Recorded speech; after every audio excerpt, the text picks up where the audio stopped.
नमस्कार, अपना उत्तराखंड देख रहे हैं आप। आपके साथ मैं हूं संतोष गंगवार। बुलेटिन की शुरुआत करेंगे इस वक्त की बड़ी खबर के साथ। चमोली जिले के गोपेश्वर में नंदप्रयाग घाट मोटर मार्ग को 1.5 लाइन चौड़ा करने की मांग को लेकर सैकड़ों लोगों ने विधानसभा कूच किया। इस दौरान पुलिस ने प्रदर्शनकारियों को जंगल चट्टी बैरियर पर रोक दिया, जिसको लेकर पुलिस के साथ आंदोलनकारियों की नोकझोंक हो गई। इस दौरान पुलिस ने प्रदर्शनकारियों पर लाठीचार्ज किया और पानी की बौछारें भी छोड़ी। तो तस्वीरें हम आपको दिखा रहे हैं, जहां पर पुलिस और आंदोलनकारी आपस में भिड़ गए। इस दौरान पुलिस को लाठीचार्ज करना पड़ा और पानी की बौछारें भी छोड़नी पड़ी। तो सैकड़ों लोग विधानसभा कूच करने लगे थे। प्रदर्शनकारियों के और पुलिस के बीच नोकझोंक हो गई। चमोली से ये तस्वीरें दिखा रहे हैं हम आपको, और जिसके बाद पुलिस को लाठीचार्ज करना पड़ा और पानी की बौछारें भी करनी पड़ी। तो ये पुलिस और प्रदर्शनकारियों के बीच नोकझोंक क्यों हुई? दरअसल चमोली जिले के गोपेश्वर में नंदप्रयाग घाट मोटर मार्ग को 1.5 लाइन चौड़ा करने की मांग को लेकर तमाम कार्यकर्ता विधानसभा का घेराव करने के लिए चल पड़े थे, और जिसको देखते हुए पुलिस ने उन्हें रोकने की कोशिश की। और जब प्रदर्शनकारी नहीं माने तो पुलिस को लाठीचार्ज करना पड़ा, और लाठीचार्ज के साथ साथ पानी की बौछारें भी करनी पड़ी। पुष्कर नेगी हमारे संवाददाता ज्यादा जानकारी के साथ फोन लाइन पर जुड़ गए हैं। पुष्कर, जैसा बताया जा रहा है कि चमोली जिले के गोपेश्वर में नंदप्रयाग घाट मोटर मार्ग को 1.5 लाइन चौड़ा करने की मांग को लेकर यह नोकझोंक हुई है। आपके पास क्या जानकारी है? घाट मोटर मार्ग का जो 1.5 लाइन चौड़ीकरण का जो मामला तूल पकड़ रहा था, जो 86 दिन से लोग धरने पे बैठे हुए थे घाट में, उनको लेकर जो लोग आज जो है भारी संख्या में लोगों ने कूच किया। और दिवाली खाल में जिस तरह से पुलिस भरते जो है जो आंदोलनकारी थे सड़क की मांग को लेकर जो 1.5 लाइन चौड़ीकरण के साथ यहाँ पे पहुंचे और नोकझोंक होने के साथ साथ यहाँ पे पुलिस को जो है यहाँ पे आपका पानी से बौछारों से इन पे पहले तो इनको समझाएगा, लेकिन नहीं समझने के कारण जो है पुलिस को यहाँ पे लाठीचार्ज भी करना पड़ा। लाठीचार्ज करने के बाद यहाँ पे कुछ पुलिसकर्मी भी यहाँ पे घायल बताए जा रहे हैं, और कुछ जो आंदोलनकारी थे वो यहाँ पर भी घायल बताए जा रहे हैं। और लगातार जिस तरह से हमने पहले भी आपको अपडेट दिया था कि मालसी में भी कुछ लोगों को रोका गया, चाहे वो यूकेडी के हों चाहे वो कांग्रेस के, इनको भी यहाँ पे रोका गया। उसके बाद हनुमान चट्टी, ये माफ कीजिएगा, जंगल चट्टी में भी 3 बैरियर जो बना रखे थे, तो तीनों बैरियर पे जो लगातार जो है आंदोलनकारी, क्योंकि ये जिस तरह से महंगाई को लेकर, बेरोजगारी को लेकर, सड़क के आंदोलन को लेकर, तो तमाम सारे आंदोलनकारी भारी संख्या की समय कर रहे हैं। तो उनके साथ जो आज घाट नंदप्रयाग चौड़ीकरण का जो मामला था, तीखी नोकझोंक जो है यहाँ पे हुई है। दिवाली खाल में जो मुख्य गेट है, जो जहाँ से भराड़ी संघ को जाते हैं, इसके बाद जो 3 किलोमीटर का जो दायरा होता है, उसके बाद जो भराड़ी संघ का जो विधानसभा भवन है, यहाँ पे इनको नहीं घुसने दिया गया, क्योंकि बड़ा बैरिकेडिंग था। बैरिकेडिंग के ऊपर से लोग चढ़ गए थे। तो लास्ट टाइम पे एट टू टाइम जो मूवमेंट होता, पुलिस ने बहुत समझाया, लेकिन न समझने के कारण जो है पुलिस ने जो अपना बल प्रयोग यहाँ पे किया, लाठीचार्ज किया। लाठीचार्ज में कुछ पुलिसकर्मी भी घायल हैं, कुछ आंदोलनकारी भी घायल हैं, कुछ महिलाएं भी घायल हैं।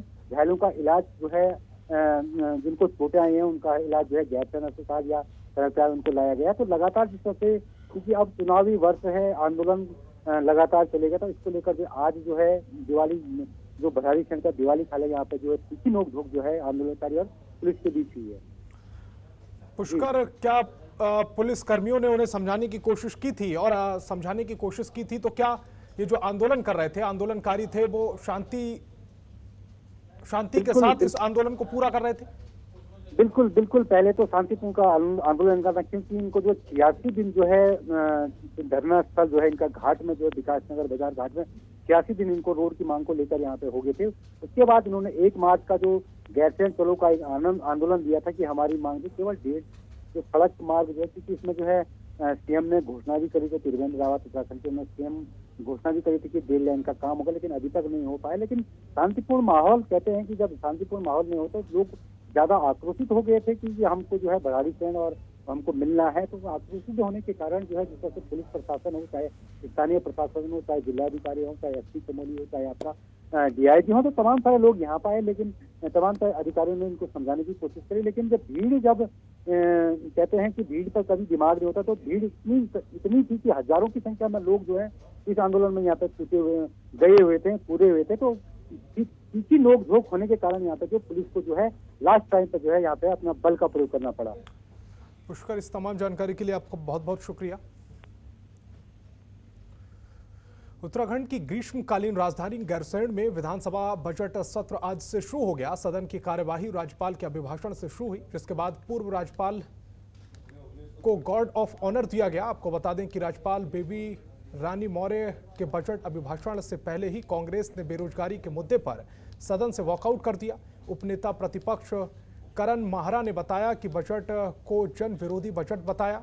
वहीं इसको लेकर शासकीय प्रवक्ता मदन कौशिक ने कहा कि विपक्ष ने बिना महामहिम के अभिभाषण को सुने और देखे वॉकआउट कर दिया, जो गलत है। आपको बता दें कि प्रदेश सरकार का बजट 4 मार्च को पेश होगा।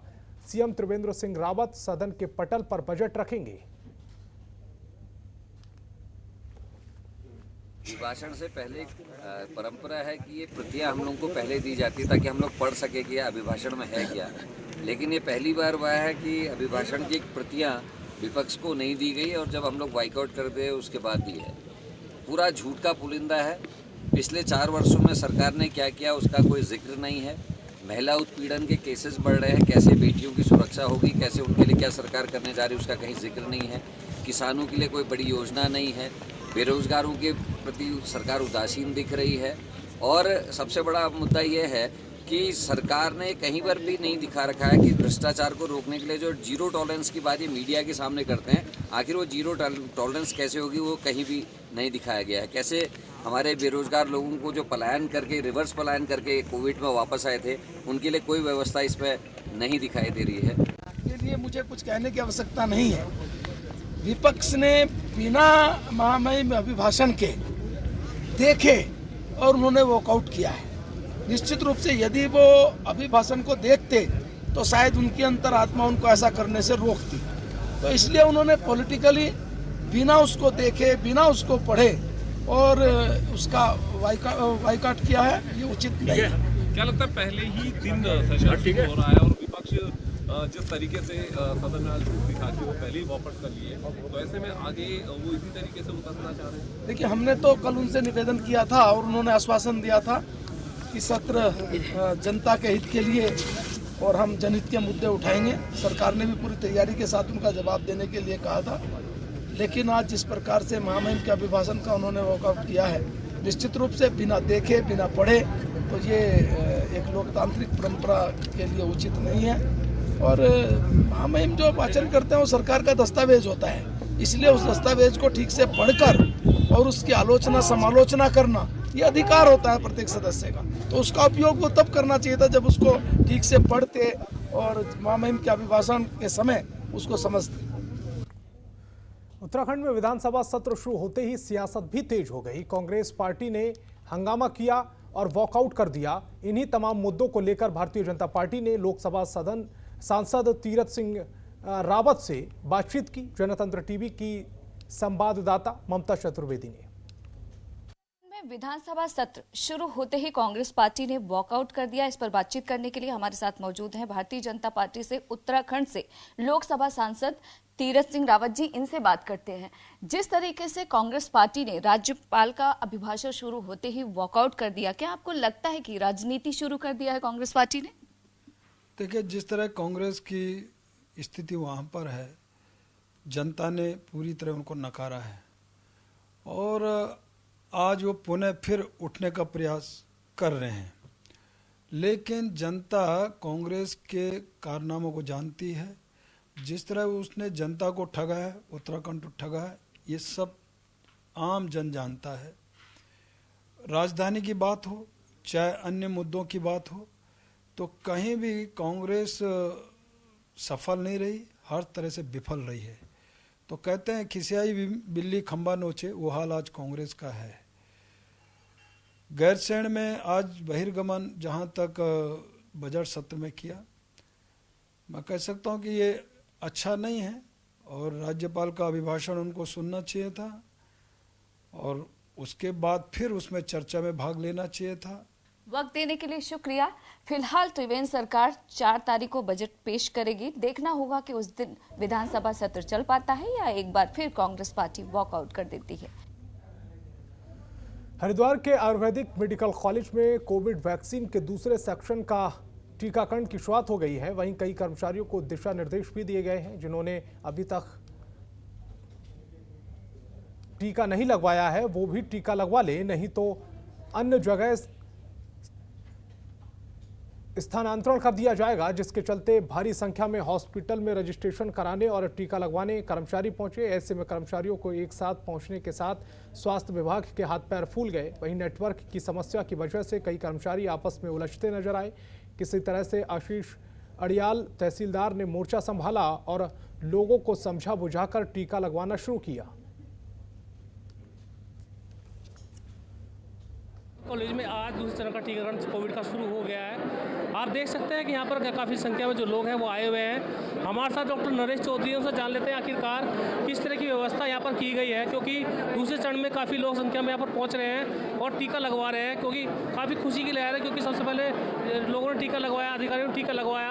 अब काफ़ी लोग संख्या में कर्मचारी यहाँ पर पहुँचने से बात कर लेते हैं। डॉक्टर साहब, तो दूसरा चरण शुरू हो चुका है, बताइए।